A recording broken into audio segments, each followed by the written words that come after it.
Maging isang Christian apologist ay nangangahulugan ng pagtatanggol at pagpapaliwanag ng pananampalatayang Kristiyano ng may pagmamahal, kahinahunahan at karunungan. Ang unang hakbang ay ang personal na relasyon kay Kristo. Kilalanin siya bilang Panginoon at tagapagligtas at gawin siyang sentro ng iyong buhay. Regular na magdasal, magbasa ng Biblia at dumalo sa mga pagtitipon ng mananampalataya upang mapalakas ang iyong pananampalataya.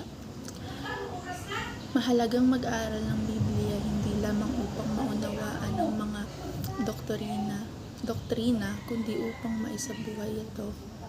Pati na rin ang pag-aaral mula sa mga kilalang apologists tulad ng mga sikat na apologists.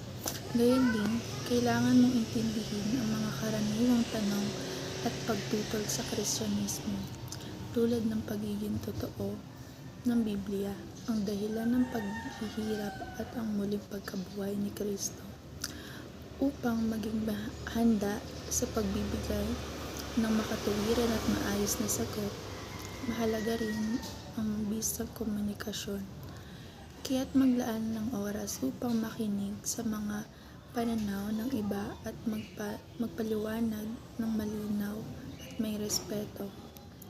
Iwasan ang pagtatalo, bukod pa rito ang iyong pamumuhay bilang Kristiyano ay ang pinakamalakas na patotoo ng iyong pananampalataya. Kaya't ipakita ang mga bunga ng Espiritu sa iyong araw-araw na buhay. Huwag kalimutan na ang apologetics ay isang espiritual na gawain, kaya't patuloy na manalangin at humingi ng gabay mula sa Diyos upang maging tapat at epektibong tagapagtanggol ng pananampalataya. Ang 1 Peter chapter 3 verse 15 ay nagpapaalala sa atin na dapat nating ituring si Kristo bilang Panginoon sa ating puso at gawin siyang sentro ng ating buhay at pananampalataya. Hinihikayat tayo ng talatang ito na laging maging handa na ipagtanggol ang ating pananampalataya at magbigay ng paliwanag sa sino mang nagtatanong tungkol sa pag-asang natin.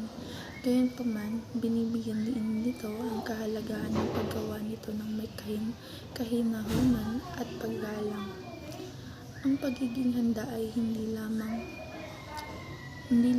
nangangahulugan ng pagkakaroon ng sapat na kaalaman sa salita ng Diyos, kundi pati ng tamang puso at layunin ang maibahagi ang pag-asa at pagmamahal ng Kristo sa pagpapaliwanag ng ating pananampalataya. Mahalaga ang pagpapakita ng respeto at pagmamahal, lalo na sa mga hindi sumasang-ayon sa atin bilang pagdudulot ng mabuting halimbawa.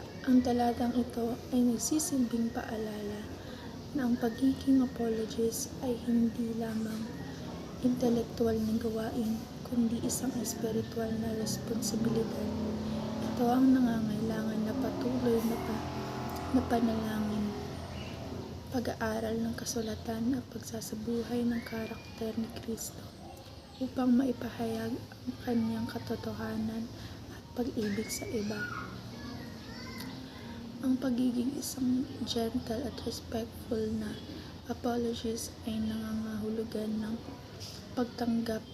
pagtatanggol sa pananampalataya ng may pagmamahal, kahinahunan at paggalang, tulad ng itinuro sa 1 Peter chapter 3 verse 15.